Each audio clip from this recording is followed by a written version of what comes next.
మట్కాతో ఇచ్చాడు జనాలకి పెద్ద జట్కా. ఏమైంది అసలు బాగాలేదు సినిమా? ఏమైంది అసలు బాగాలేదా అంటే ఏం అర్థం కాలేదు సినిమా. మెయిన్ అంటే ఆల్రెడీ చూసిన సినిమాలో ఇలాంటివన్నీ స్టోరీలన్నీ మనకి ఏంటంటే చూసి ఉన్నామనేమో, కొత్తదనాన్ని కోరుకుంటున్నాం. కొత్తదనం ఏది కూడా మనకి ఇక్కడ తగలట్లేదు.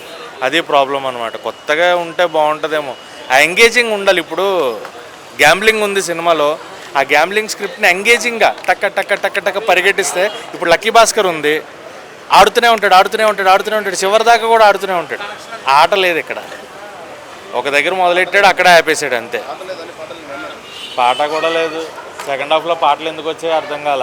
ఎంగేజింగ్ స్క్రిప్ట్లో సినిమా వెళ్ళాలి కానీ పాటలు ఎందుకు?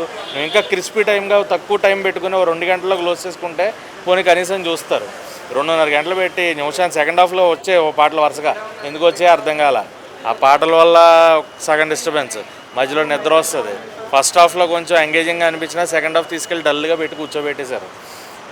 స్టోరీ లైన్ బాగుంది కానీ తీసుకెళ్ళిన విధానం, స్క్రీన్ ప్లే మెయిన్గా ఈ రోజుల్లో డైరెక్టర్ మిస్టేక్ అని చెప్పను. డైరెక్టర్ కూడా కష్టపడి, ఆయన కరుణ కుమార్ గారు ఆయన చిన్న డైరెక్టర్ ఏం కాదు. కాకపోతే ఏంటంటే తీసుకున్న విధానం, స్క్రీన్ ప్లే ప్రజెంట్ జనరేషన్లో ఎక్కువ స్క్రీన్ ప్లే మీద బేస్ అవుతున్నాయి కాబట్టి ఆ స్క్రీన్ ప్లే ప్రాపర్ ఎంగేజింగ్గా లేదు. దాన్ని ఎంగేజింగ్గా తీసుకుని ఉంటే బాగుండేది అనిపించింది. సినిమా అయితే చూడొచ్చు, 1 టైం వాచబుల్. మరీ చూడొద్దు, దారుణం వరస్ట్ అనేలా లేదు. చూడొచ్చు, 1 టైం వాచబుల్. బట్ ఒక్కసారి చూస్తే చాలు అనిపిస్తుంది. లేదా అంటే వీకెండ్ ఉంది, మనం థియేటర్కి వెళ్ళాలి అనుకున్న వాళ్ళకైతే మట్కా థియేటర్లో ఉంది. అండ్ చూడాలనుకుంటే చూడొచ్చు. లేదు వెయిట్ చేద్దాం అనుకుంటే ఓటీటీలో వచ్చేస్తుంది. ఓటీటీ కోసం వెయిట్ చేసి చూసుకోండి.